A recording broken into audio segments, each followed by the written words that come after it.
Today I'm with Ed Kenny, who has been in the energy industry for 16 years. And today we're talking about Think Energy. So Ed, I love the fact that we've got a lot of things with renewable energy. Can you talk a little bit about the two programs, how people can save, and this whole idea of the renewable energy piece?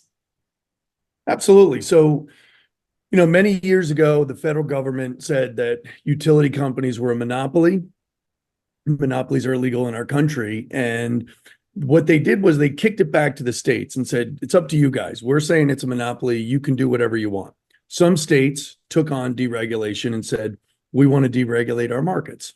So there's about 15 to 20 states that are deregulated. That allows what happened during deregulation is they said the utility is a monopoly, so they have to divest from either the energy supply, the creation of electricity, or they had to divest from the poles, pipes, wires, and stuff.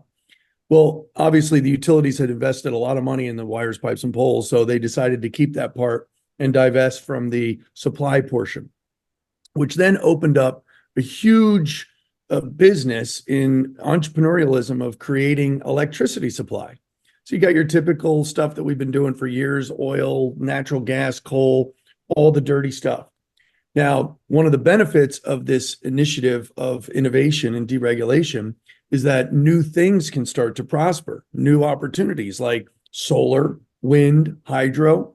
So obviously, as things progressed, the state started putting regulatory matters with goals for how much renewable energy could be pumped into the grid. And if the utilities hadn't pumped in more grid or hadn't purchased more grid from renewable sources, they would face fines for not meeting the criteria, the goals. So the whole idea of green energy really started to blossom at that point. You started seeing things like wind farms grow up on top of mountaintops. If you go through and you see mountains of any significance, you're going to see wind farms there. And then solar energy for homes, right? Which is great, but only so many people can get solar for their home, right? So it's limiting. And then hydro obviously is like Niagara Falls. Water's constantly flowing. You capture that energy. It's 100% renewable. So our product for the electric deregulation part, where customers get to choose from it, we source all of our energy supply and purchase the energy that comes from wind, hydro, solar, anything that's truly renewable. Okay, and we offer that as an option for customers who have a choice of where they get their energy supply from. Now, typically in the past, you could ask the question, would you be willing to do something good for the environment? And everyone kind of raises their hand. Sure, I would. Next question, though, would you be willing to pay a little bit more or be inconvenienced to do it? And you find that only 1 or 2% are willing to pay more or do something different. So if you can find a way to give someone something good for the environment and actually save them money, you've got 100% adoption.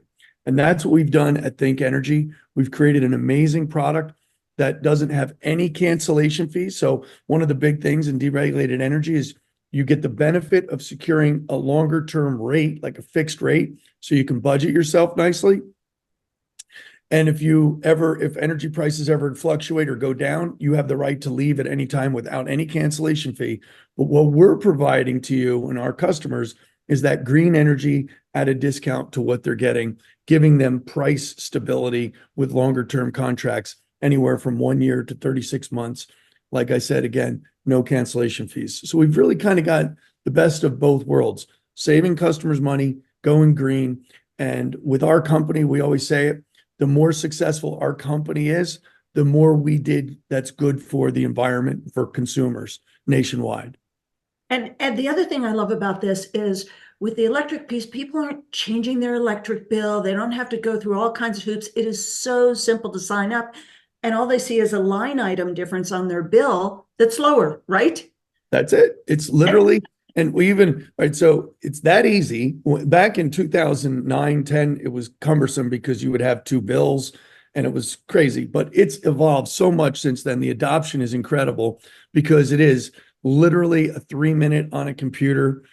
You put in a couple numbers from your utility bill, you get a confirmation email, and a month later, a billing cycle later, you've got Think Energy. One line item on the bill shows you what our price is, what versus what the utilities would have been. That's it. Everything stays exactly the same. People worry, What if my power goes out? Or, there's basic questions that people have. Nothing changes. Literally, you're still with the utility, you're still calling them, you're still paying them. Everything stays exactly the same. There's no risk to doing it whatsoever. The only risk would be is if you were on a variable rate and energy prices spiked. We don't offer a variable rate, so we don't ever put anybody in that kind of harm's way. So it's the best of all worlds. The only reason why somebody hasn't chosen a third-party supplier in states that they can is because they simply don't even know it exists.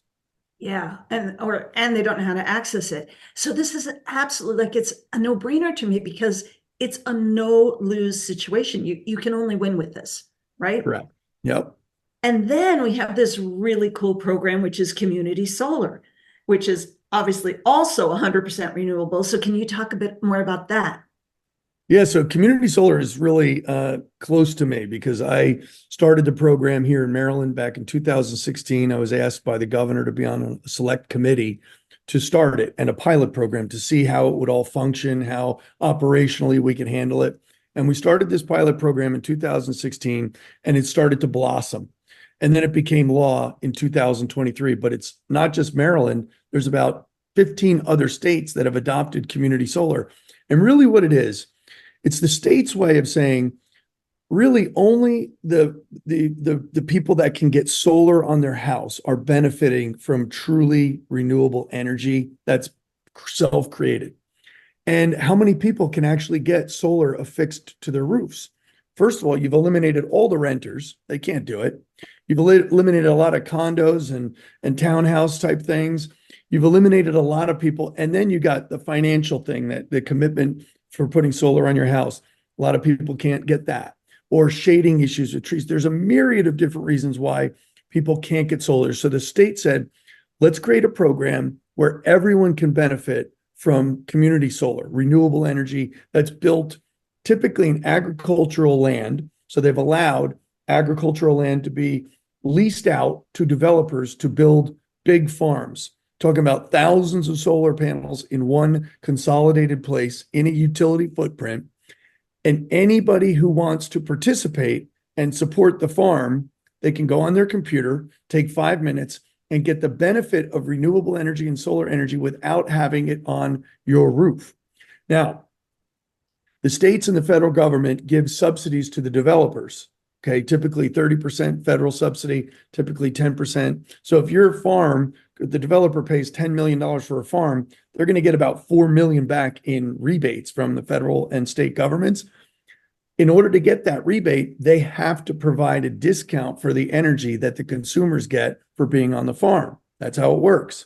So in many cases, most states, the average is about 10% off of your bill. So if your utility bill is, say, $200 before taxes, so they don't give you the discount on the taxes, but let's say it's $200 and you're on a farm and you're getting a 10% discount every month for 20 years, that's a $20 savings every month that you would get just for taking 5 minutes on a computer saying, I want to be part of the community solar farm.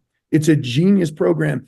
And it's, many states say that they want 50 to 100% of the households on community solar farms by as early as 2030. Like New York State, they were very aggressive in pursuing the community solar. Right now, they have about 500,000 homes on community solar farms in the state of New York. That's incredible, the amount of growth. And what is the farms that are popping up are just incredible. And the only reason why somebody wouldn't be on a farm is, again, because they haven't heard of this program. It's a guaranteed benefit. Yeah. With electricity prices, nobody can ever guarantee anything because they go up and they go down. It's a commodity. It's like the stock market. Nobody can control that. But when you are a developer and you have a contract with the utility to pre-sell your electricity that comes from the farm to the grid at pre-negotiated prices for long-term, 20 years, you can stabilize and fix in a 10% savings for consumers for 20 years. That's the way it can be done. So who benefits? Everyday consumers, renters.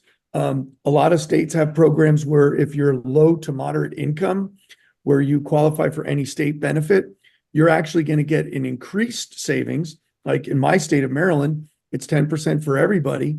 But if you qualify for low to moderate income, they give you 25% off your bill for the next 20 years.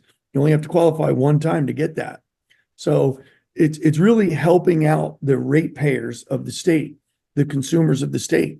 It's one of the rare times I say that state program that actually really works because it's benefiting everyone who learns about it. That's amazing. So we've got two great programs, and in some states, both of these programs are available, and in some states, just one. But it is so easy to get signed up. So I love both of these programs because, again, in both situations, Ed, it's like you can't lose, right? You can only save money and help the environment on top of that, right? Bingo. So And I'll tell you, in an environment like we're in currently, right? Everything seems to be going up in price. It's just the way it is. So anytime that anybody can save money on something that they have to pay for every single month, it's almost like the equivalent of getting a 10% discount at the grocery store every time you buy your food for the next 20 years, because it's a necessity. yeah, Well, people are very open to it, to learning about it, because they want to save as much as they can. And I like to say at 10%, you're getting 1 free month of electricity every single year for the next 20 years. That's an easy way for people to comprehend it. But I think that, the more the merrier, because when you really think about it, the more households that get onto farms, the better it is, not only for the grid, for our infrastructure, but for the environment. And if you're doing it again under the philosophy of, I'll do something good for the environment, especially if I can save money doing it, yeah. that makes sense to people. Absolutely. And with both of these things, it doesn't cost you any money up front, and there are no cancellation fees. So, why every single person that knows about this isn't doing it is beyond me, right? Because it's just Exactly. so easy. And so, Ed, thank you so much for that. So, guys, if you want to get started today, this is so simple, it's not funny. Just call the toll-free number that you see on your screen, or check out below the toll-free number, and they'll get you all signed up. It's a piece of cake. You'll find out if you're in an area where the electric program is available, the solar program is available, or both. Just call that toll-free number right now. Thanks so much.